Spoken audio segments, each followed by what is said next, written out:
বিতির নামাজে দোয়া কুনুত না পড়লে বিতির নামাজ আদায় হবে কিনা? যদি কোনো মহিলা মারা যান তাহলে কি মসজিদের মাইক দিয়ে বলা যায়? নামাজে দাঁড়ানো অবস্থায় পায়ের আঙ্গুল মাটি থেকে উঠলে নামাজের কোনো ক্ষতি হবে কিনা? মেয়েরা নামাজে গুনগুন করে সূরা পড়লে তাতে কি গুনাহ হওয়ার সম্ভাবনা আছে? আউয়াল ওয়াক্তে নামাজ পড়া উত্তম নাকি একটু দেরি হলেও জামাতের সাথে নামাজ পড়া উত্তম? 4 রাকাত সুন্নাত নামাজের তৃতীয় রাকাত ও চতুর্থ রাকাতে সূরা ফাতিহার পর অন্য সূরা বা আয়াত পড়তে হবে। পুরুষ ডাক্তারের মাধ্যমে সিজার করানোর বিধান জানিয়ে বাধিত করবে। মাথা মাসে করা এবং পুনরায় পেছন থেকে হাত দিয়ে নিয়ে আসা সুন্নাহ, আর ইচ্ছা করে সুন্নাহ ত্যাগ করা মাকরুহ। এখন মেয়েদেরও কি সম্পূর্ণ মাথা মাসা করতে হবে? মাথায় খোপা থাকলে তো সমস্যা হয়। সালাতে প্রতিবার সূরা ফাতিহা পড়ার সময় কি আউযু বিল্লাহি মিনাশ শাইতানির রাজিম পড়তে হবে? মনের মধ্যে অহংকার ও হিংসা চলে এলে কোন দোয়া পড়তে পারি? সিজদার আয়াত তেলাওয়াত কেউ শুনলে কি তার সিজদা দিতে হবে? মোবাইলে কোরআন পড়ে খতম দেয়া যাবে কিনা? আমার সব সময় সাদা স্রাব যায় এবং নামাজের সময় দেখতে পাই, এতে করণীয় কি? মোবাইলে বা রেডিওতে কোরআন তেলাওয়াত শুনলে নাকি কোরআন সওয়াব হবে না? কেউ যদি ঘর থেকে বের হয়ে কোথাও রওনা হয় তাকে পিছু ডাকলে কি ক্ষতি হয়? প্রিয় দর্শক, এবার চলে যাচ্ছে আমরা প্রশ্নোত্তরে। এরপরে রাইফা খাতুন আপনি জানতে চেয়েছেন, সালাতে ভুল করে সূরা ফাতিহার পর তাশাহুদ পড়লে কি সাজদা দিতে হবে? সর্বনিম্ন কত লাইন পড়লে সাজদা দিতে হয়? আপনি যদি তাশাহুদ পড়ে ফেলেন, আত্তাহিয়াতুল্লাহি ওয়াস সালাওয়াতু ওয়াত তাইয়্যিবাত এরকম কিছু অংশ পড়ে ফেলেন, তাহলে আপনাকে অবশ্যই সিজদা সহজ দিতে হবে। কারণ তাশাহুদ এটা বৈঠকে পড়ার জিনিস, আপনি দাঁড়িয়ে পড়েছেন, সন্দেহাতীতভাবে এটি ভুল, যার কারণে আপনাকে সিজদা সহজ দিতে হবে। সাইয়েদ তাইয়িফুর রহমান তাসিন আপনি জানতে চেয়েছেন, মোবাইলে কোরআন পড়ে খতম দেয়া যাবে কি না? যাবে, কোনো অসুবিধা নেই। কোরআন আপনি কিসে পড়বেন সেটি একান্ত আপনার বিষয়। রাসূল আকরাম সাল্লাল্লাহু আলাইহি ওয়াসাল্লামের যুগে আমরা আজকে যে কোরআন পড়ছি কাগজের কোরআন, এটা তার যুগে ছিল না।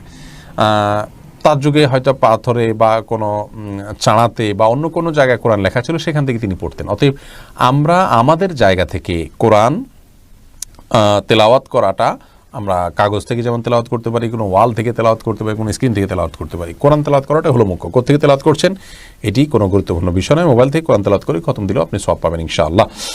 মেহেদি হোসেন পাটোয়ারি জানতে চেয়েছেন, মানত করলে কি মানুষের আশা পূরণ হয়? আমি শুনেছি দোয়া ছাড়া কোনো কিছু তার ভাগ্য পরিবর্তন করতে পারে না। মানত করলে যে তার আশা পূরণ হয় এমনটা নয়।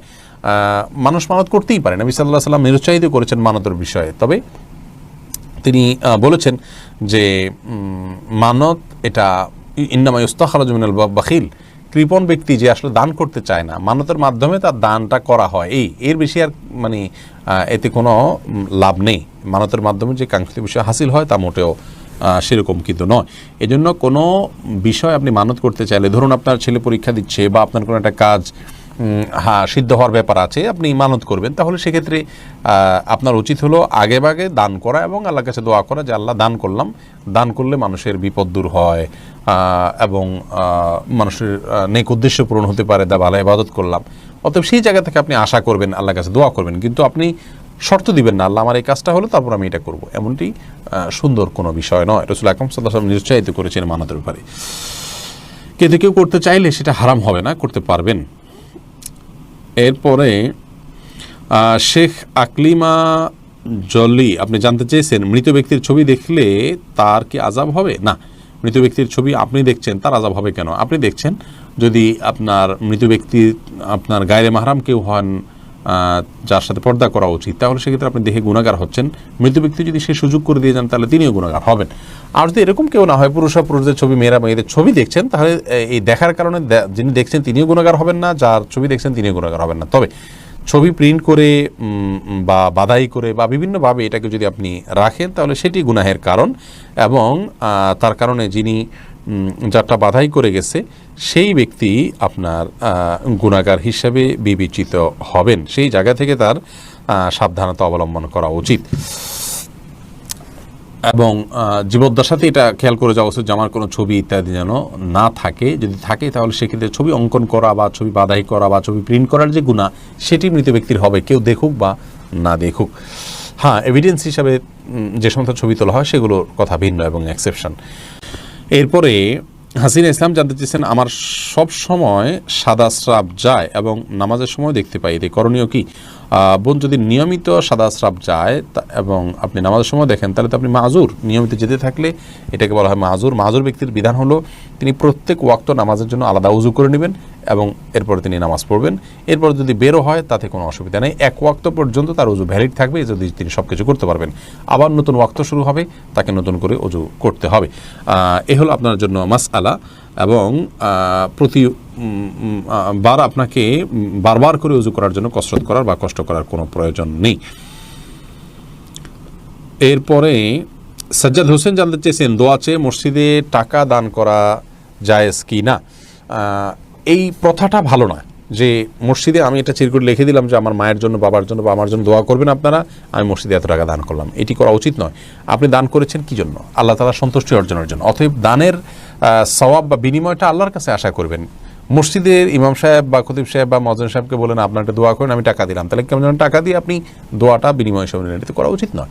আপনি টাকা দান করবেন সওয়াবের উদ্দেশ্যে, তাতে আল্লাহ তাআলা আপনার নেক উদ্দেশ্য পূরণ করবেন ইনশাআল্লাহ।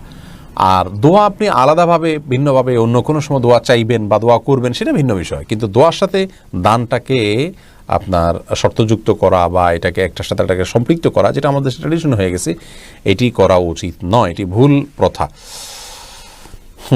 এরপরে জান্নাতুল ফিরদাউস আপনি জানতে চেয়েছেন কেউ যদি ঘর থেকে বের হয়ে কোথাও রওনা হয় তাকে পিছু ডাকলে কি ক্ষতি হয়?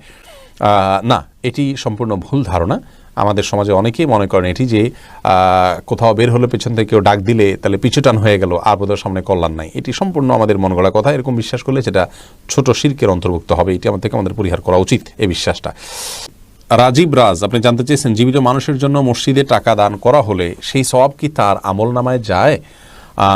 অবশ্যই একজন ব্যক্তির তরফ থেকে আরেকজন ব্যক্তি দান করতে পারেন, জীবিত ব্যক্তির তরফ থেকেও দেওয়া যায়, অসুবিধা নেই। আপনি আমার তরফ থেকে দান করলেন, আমি আপনার তরফ থেকে দান করলাম, আমার নিয়ত আপনি দান করলেন, তাহলে আমার আমল নামায় সেটি সওয়াব যুক্ত হবে ইনশাআল্লাহ বিইذনিল্লাহ। এরপরে আব্দুল্লাহ আল রাহি জানতে চেয়েছেন বিদেশ থেকে টাকা পাঠালে ব্যাংক যে 2% প্রণোদনা দেয়, এটা খাওয়া কি সুদ হবে? না ভাই, এটা খাওয়া সুদ হবে না, কারণ এটা আপনি কোনো টাকা দিচ্ছেন তার এগেইনস্টে আপনাকে দিচ্ছে এমন নয়। আপনি যেন এই পদ্ধতিতে টাকা পাঠান সেজন্য আপনার সরকার আপনাকে অতিরিক্ত একটা গিফট দিচ্ছে, অর্থাৎ আপনি কারো দোকান থেকে কোনো মাল কিনলে এই দোকান থেকে কিনলে এই গিফটটা পাচ্ছেন, বিষয়টা এরকম হয়ে গেল আর কি। কোনো অসুবিধা নেই ইনশাআল্লাহ বিইذনিল্লাহ, এটা করা যেতে পারে এবং এটা গ্রহণ করা যেতে পারে। এই বিষয়ে আমাদের একটা ভিডিও আছে বিস্তারিত, সেখানে আমরা কিন্তু বলেছি, আপনি সেখান থেকে শুনে নিতে পারেন। এরপর সাদিকুর রহমান রেজা আপনি জানতে চেয়েছেন সেজদার আয়াত তেলাওয়াত কেউ শুনলে কি তার সেজদা দিতে হবে? ভাই সাদিকুর রহমান, সেজদার আয়াত যদি কেউ তেলাওয়াত শুনতে পান তাকেও সেজদা দিতে হবে। তেলাওয়াতকারীকে যেমন সেজদা দিতে হবে, তেলাওয়াত যিনি শুনলেন তাকেও সেজদা দিতে হবে। দেওয়ান মাসুম মুশফিক জানতে চেয়েছেন মোবাইলে বা রেডিওতে কোরআন তেলাওয়াত শুনলে নাকি কোরআন সওয়াব হবে না? কে বলেছে আপনাকে তেলাওয়াত শুনলে সওয়াব হবে না? তেলাওয়াত আপনি যেখান থেকে শুনবেন সেখান থেকে সওয়াব হবে। তবে লাইভ তেলাওয়াত শোনা আর রেকর্ডেড তেলাওয়াত শোনার ভিতরে অবশ্যই পার্থক্য আছে। লাইভ তেলাওয়াত শোনার চেষ্টা করবেন, রেকর্ডেড তেলাওয়াত শুনলেও আপনি সওয়াব পাবেন। কোরআন তেলাওয়াত করলে যেমন সওয়াব হবে, শুনলেও সওয়াব আছে। আপনি কোত্থেকে শুনবেন সেটা শরীয়ত ফিক্স করে দেয়নি, অতএব রেডিও থেকে আপনার শুনলে যে সওয়াব হবে না এমনটি ভুল ধারণা। এরপরে নাহিদ সরকার জানতেছেন বিদেশ থেকে ফোনে বিয়ে করলে বিয়ে কবুল হবে কি না?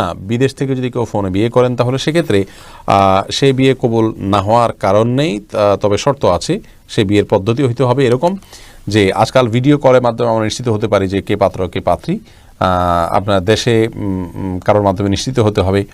আবার আপনার ব্যাপারেও আপনার বিপক্ষ যারা আছেন তারা, ভিন্ন পক্ষ যারা আছেন তারা নিশ্চিত হবেন বিভিন্ন মাধ্যমে। এরপরে ভিডিও কলের মাধ্যমেই ইজাব কবুল হতে পারে। তবে নিরাপদ পদ্ধতি, তার চাইতে বেশি নিরাপদ পদ্ধতি হলো যে আপনি বিদেশ থেকে দেশে আপনার কোনো একজন অভিভাবককে বা বন্ধুবান্ধবকে, পরিচিত কোনো একজনকে আপনি দায়িত্ব দিবেন যে তুমি অমুকের মেয়ে অমুককে এত টাকা মহারণায় আমার পক্ষ থেকে বিয়ের প্রস্তাব দিবা, বা তারা প্রস্তাব দিলে তুমি কবুল করবা। এটা একজনকে প্রতিনিধি হিসাবে নিয়োগ দিবেন। আপনি ভিডিও করে সেটি দেখতে পারেন, তখন তিনি আপনার পক্ষ থেকে প্রস্তাব দিলেন বা প্রস্তাবের পক্ষে আপনার পক্ষ থেকে কবুল করলেন। এটি করলে বিয়ে হয়ে যাবে এবং এটি হলো সবচেয়ে নিরাপদ এবং সলিড পদ্ধতি, এটার ব্যাপারে কোনো সন্দেহ কারণ নেই। এরপরে মোহাম্মদ হাসান জানতে চেয়েছেন বাড়িতে গিয়ে কোরআন শরীফ খতম করে টাকা নেওয়া যায় আছে কিনা? না, কোরআন এটা বাড়িতে গিয়ে ফেরি করে খতম করে টাকা কামাই করার জিনিস না। এই কালচার নাজায়েজ কালচার। কোরআন এরকম জিনিস নয় যে বাড়িতে বাড়িতে গিয়ে খতম করে করে টাকা কামাই করতে হবে। কোরআন তেলাওয়াত করার জন্য এসছে আমরা তেলাওয়াত করব, শোনার জন্য আসছে আমরা শুনবো, আমল করার জন্য আসছে আমরা আমল করব। আরেকজনকে তেলাওয়াত করে দিয়ে আর তার বিনিময়ে টাকা নেব, এটা জায়েজ নাই। এটা আল্লাহর আয়াতকে বিক্রি করার শামিল। কোরআন হাদিসে কোথাও এরকম কোনো নির্দেশনা দেওয়া হয় না যে একজনের আরেকজনের বাড়িতে গিয়ে তেলাওয়াত করে দিলে তার কোনো উপকার হবে এবং সেটা বিনিময়ে আবার টাকা কামাই করবেন, এটির কোনো সুযোগ নেই। মিফতাহুল জান্নাত জানতে চেয়েছেন, অনেক হুজুর দোয়া পড়ে সুতায় গিট দেন, সেই সুতা কি গলায় বা কাঁধে বাঁধা যাবে? এটা ভুল পদ্ধতি। দোয়া পড়ে কোনো সুতায় গিট দেওয়া উচিত নয়। আল্লাহ রাব্বুল আলামিন কোরআন কারীমের সূরা ফালাক, যেটি কোরআন কারীমের শেষ সূরার আগের সূরা, সেখানে আল্লাহ তাআলা আমাদেরকে দোয়া শিক্ষা দিয়েছেন, ওয়া মিন শাররি নাফাসাতি ফিল উকাদ। ওই সমস্ত নারীদের ক্ষতি থেকে আমরা আশ্রয় চাই আল্লাহ আপনার, যারা বিভিন্ন গিরায় ফুৎকার দিয়ে বিভিন্ন কিছু মন্ত্র পড়ে পড়ে গিরায় ফুৎকার দিয়ে থাকেন। যদিও হুজুররা হয়তো কোরআন কারীমের আয়াত পড়ে গিরায় ফুঁক দেন, তারা কোনো মন্ত্র পড়েন না, অতএব তাদের পড়া ঠিক আছে। বাট এই পদ্ধতিতে ঝাড়ফুঁক নবী সাল্লাল্লাহু আলাইহি সাল্লাম করেননি এবং এটা জাদুকরদের পদ্ধতি। তো ঝাড়ফুঁকটা জাদুকরদের পদ্ধতিতে কেন হবে? সেটি আমাদের পদ্ধতি হবে এরকম কোনো খাবারে, কোনো পানীয়তে বা শরীরে ফুৎকার দেওয়া, ঝাড়ফুঁক করা বা এমনি তেলাওয়াত করে তাকে শোনানো, এগুলো হলো আপনার রুকিয়া শারঈয়া বা বৈধ ঝাড়ফুঁকের পদ্ধতি, শরীয়ত বাতানো। বাকি গিরায় পড়ে পড়ে ফু দেওয়া দিয়ে সেটা শরীরে ধারণ করা, এটি শরীয়ত সম্মত পদ্ধতি নয়। ফয়েজ হাবিব জানতে চেয়েছেন, পুরুষ ডাক্তারের মাধ্যমে সিজার করানোর বিধান জানিয়ে বাধিত করবেন। যদি নারী ডাক্তার না থাকেন, আপনার বিপরীত কোনো কিছু না থাকে, তাহলে বিকল্প না থাকলে যান বাঁচানোর জন্য অবশ্যই জায়েজ আছে, কিন্তু বিকল্প থাকলে সেটি গ্রহণ করা উচিত।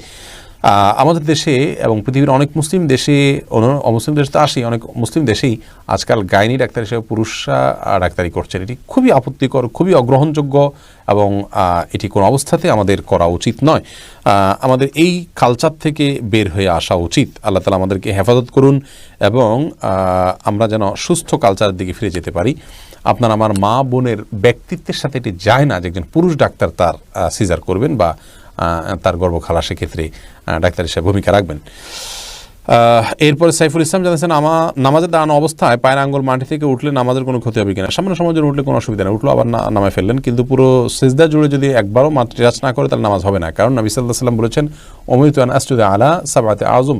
হাদিসে আসছে যে তিনি বলেছেন, আমাকে 7টি অঙ্গের উপরে সিজদা করতে নির্দেশ করা হয়েছে, তার ভিতরে পায়ের আঙ্গুল, এগুলোকে মাটিতে রাখতে হবে, এর উপরে ভর করে সিজদা করতে হবে। উঠে গেল আবার সাথে সাথে নামায় ফেললেন, সেটি ভিন্ন কথা, কিন্তু মানে পুরো সিজদা যদি উঠে থাকে তাহলে নামাজ হবে না। মেফতাহুল জান্নাত আপনি জানতেছেন, ঋণ রেখে দান করলে কি দানের সওয়াব পাওয়া যাবে? ঋণ যদি আপনার সিস্টেমিক্যাল ঋণ হয়, যেটা প্রক্রিয়ার অধীন আছে, আপনি পরিশোধ করছেন মাসে মাসে বা করবেন, ব্যবস্থা আছে, এর মধ্যে দান করতে অসুবিধা নেই। কিন্তু ঋণ আছে কারোর কাছে, যিনি প্রাপক, তার পক্ষ থেকে তাগাদা আছে, আপনি দিচ্ছেনও না, তাকে টালবাহানা করছেন, ঘোরাচ্ছেন, অথচ এদিকে দান করছেন, এই দান জায়েজ নয়। সাদিকুল ইসলাম তৌফিক জানতে চেয়েছেন, আমার কাছে একজন মানুষ টাকা পায় কিন্তু কত টাকা পায় জানি না, যে টাকা পায় সেও যায় না, কি করব?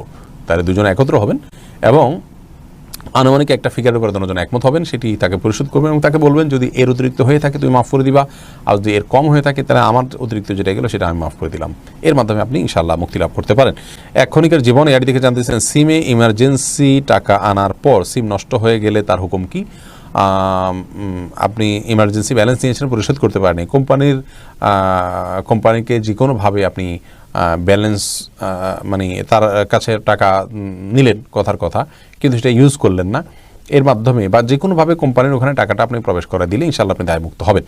ফাতেমা তোমা আপনি জানতে চেয়েছেন, আমার উপার্জন আর যদি কোনোভাবে সেখানে ঢোকানোর কোনো সুযোগ না থাকে, তাহলে ওই পরিমাণ টাকা আপনি নিজের দানের সওয়াব না করে কোম্পানির পক্ষ থেকে দানের সওয়াব আদায় করে নিয়ত করে দিয়ে দিবেন।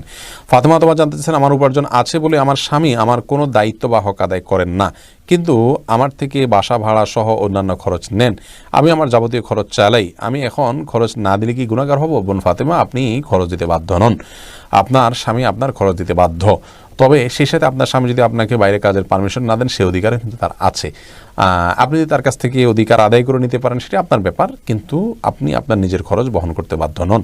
সাদিকুর রহমান রেজা জানাচ্ছেন, তেলাওয়াতে সিজদার সময় কি সালাতে যে তাসবিহ পড়ি তাই বলতে হবে নাকি অন্য কোনো দোয়া? অন্য কোনো দোয়া নাই, ওইটাই পড়বেন। স্বপ্নিল জামিল জানতে চেয়েছেন, সালাতে প্রতিবার সূরা ফাতিহা পড়ার সময় কি আউযুবিল্লাহি মিনাশ শাইতানির রাজিম পড়তে হবে? সূরা ফাতিহার শুরুতে আউযুবিল্লাহ এবং বিসমিল্লাহ পড়া সুন্নাত, তবে অন্য সূরার শুরুতে বিসমিল্লাহ না বলে শুধু আউযুবিল্লাহ পড়াটা হলো সুন্নাত। এরপরে মীর হোসেন জানতেছেন, ইসলামে নামাজ কাজা নামাজের বৈধতা আছে কি না? থাকলে কাজা নামাজের নিয়ত কিভাবে হবে? বিশেষ কোনো নিয়ত নাই ভাই, আপনি নামাজ কাজা হয়েছে সেটি আদায় করছেন, বাস এটুকুই যথেষ্ট। কোন ওয়াক্ত আদায় করছেন, কোন ওয়াক্তের কাজ আদায় করছেন, শুধুমাত্র সেটি আপনার মাথায় থাকলে চলবে ইনশাআল্লাহ।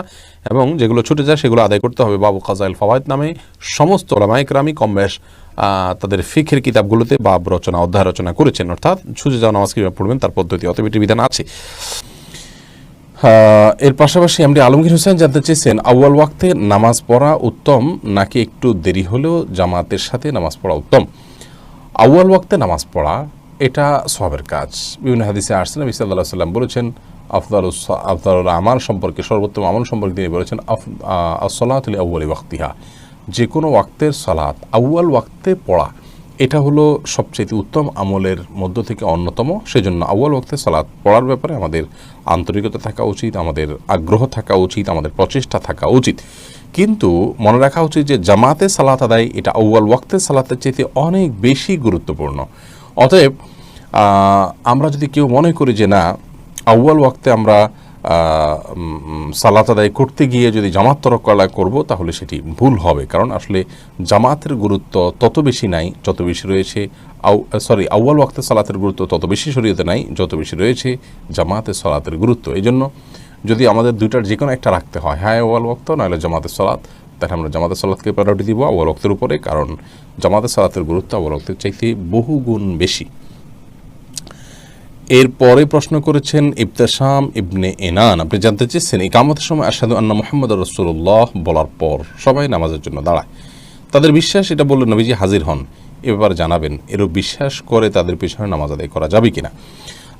যদি কেউ মনে করেন যে আশহাদু আন্না মুহাম্মাদুর রাসূলুল্লাহ বলে নবী করিম সাল্লাল্লাহু আলাইহি ওয়াসাল্লাম উপস্থিত হয়ে যান, সন্দেহাতীতভাবে এটি একটি ভুল বিশ্বাস, এটি একটি কুসংস্কার। এ ধরনের বিশ্বাস পোষণ করা থেকে আমাদের সরে আসা উচিত। নবী সাল্লাল্লাহু আলাইহি ওয়াসাল্লাম সব জায়গায় উপস্থিত হয়ে যান এবং আশহাদু আন্না মুহাম্মাদুর রাসূলুল্লাহ বললে তিনি উপস্থিত হয়ে যান, এরকম কোনো কথা কোরআন হাদিসে কোথাও বলা হয়নি। আল্লাহ রাব্বুল আলামিন তার নবীকে ওফাত দিয়েছেন, মওত দিয়েছেন, তিনি দুনিয়া থেকে চলে গেছেন।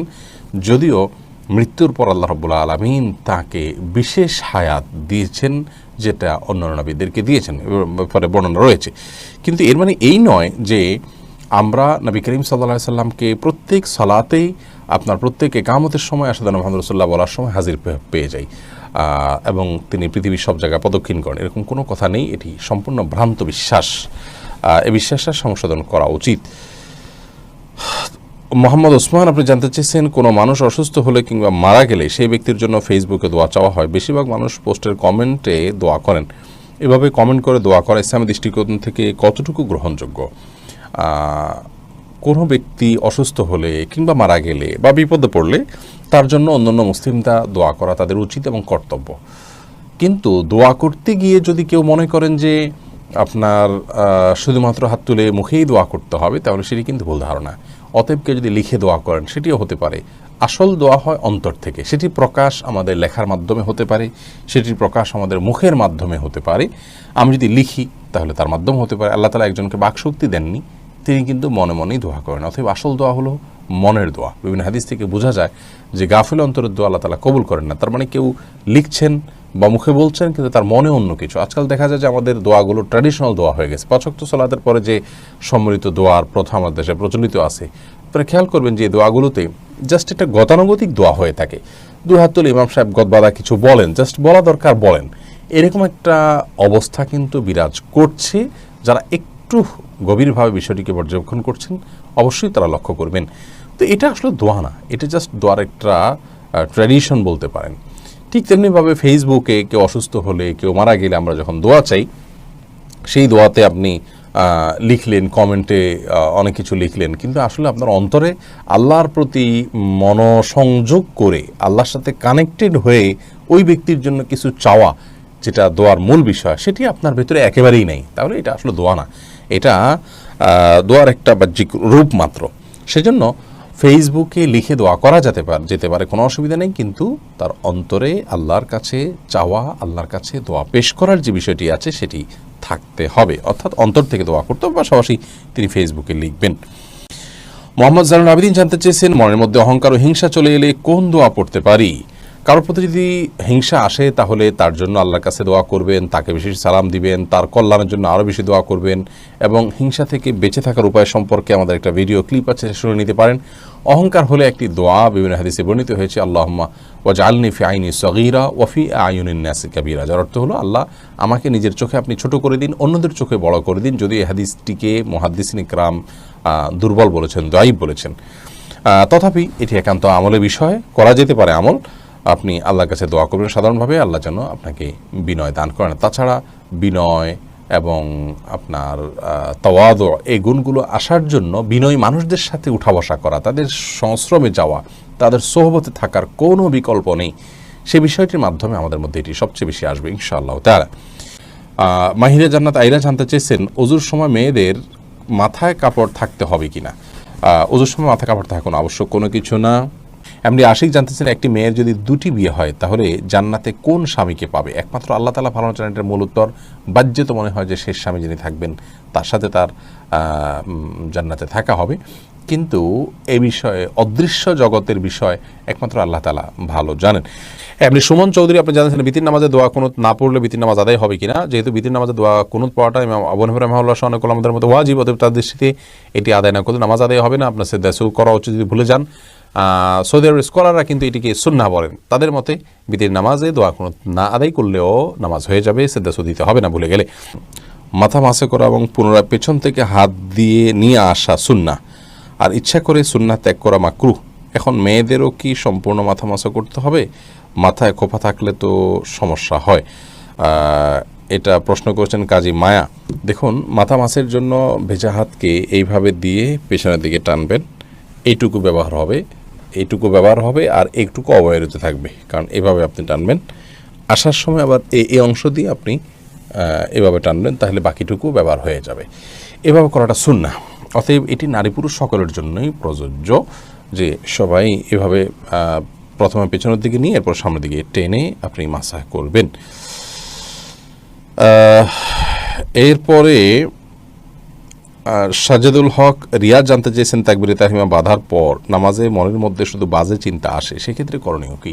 দেখুন, তাকবীরে তাহরিমা বাঁধার পর শয়তান তার ডিউটি শুরু করে দেয়, এই জন্য আপনার মনের ভিতরে বাজে চিন্তা আসে।